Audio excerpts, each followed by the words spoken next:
అందరికీ నమస్కారం. ఆంధ్రప్రదేశ్ ఎన్నికల్లో ఎవరు గెలుస్తారనే ఉత్కంఠ సర్వత్రా నెలకొంది.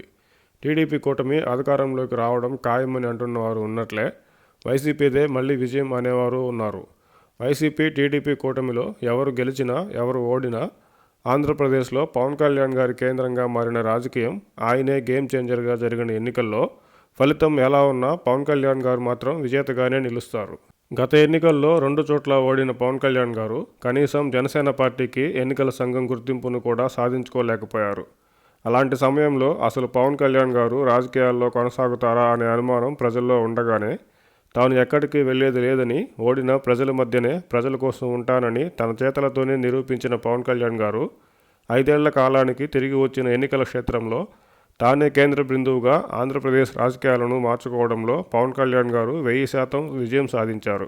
పవన్ కళ్యాణ్ గారు ప్రతిపక్ష ఓటు చీలనివ్వనని, వైసీపీని గద్దెదించడమే జనసేన లక్ష్యమని, అందుకోసం మాటలకే పరిమితం అవ్వకుండా చివరి వరకు నిలబడి కీలక పాత్ర పోషించిన పవన్ కళ్యాణ్ గారు వైసీపీని ధీటుగా ఎదుర్కొనే బలమైన ప్రతిపక్ష కూటమి ఏర్పాటుకు అన్నీ తానే వ్యవహరించారు. పవన్ కళ్యాణ్ గారికి రాజకీయ నిలకడ లేదు అని విమర్శించిన వాళ్లే ఎన్నికల అనంతరం పవన్ కళ్యాణ్ గారు ఇంత బలంగా రాజకీయంలో నిలబడతారని అనుకోలేదంటూ చెప్పడం ఈ ఎన్నికల్లో పవన్ కళ్యాణ్ గారి ప్రధాన భూమికను ప్రస్ఫుటంగా తెలియజేస్తుంది. ఈ ఎన్నికల్లో వైసీపీ ఓడి టీడీపీ కూటమి గెలిస్తే అందుకు ప్రధాన కారణం పవన్ కళ్యాణ్ గారే అనడంలో అతిశయోక్తి లేనేలేదు. ఒకవేళ వైసీపీ గెలిచినా అసలు ఎన్నికల్లో ఎవరు గెలుస్తారనేది పక్కకు పెడితే ఈ ఎన్నికల్లో జనసేన పార్టీ నుంచి గణనీయమైన సంఖ్యలోనే ఎమ్మెల్యేలు అసెంబ్లీలో అడుగుపెట్టడం ఖాయం.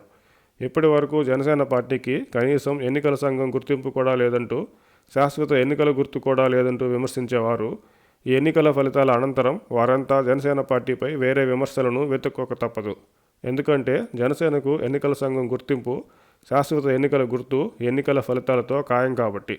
ఇలా ఏ విధంగా చూసినా గెలుపు ఓటములను పక్కకు పెడితే ఈ ఎన్నికల్లో విజేత మాత్రం పవన్ కళ్యాణ్ గారే అని ఖచ్చితంగా చెప్పొచ్చు.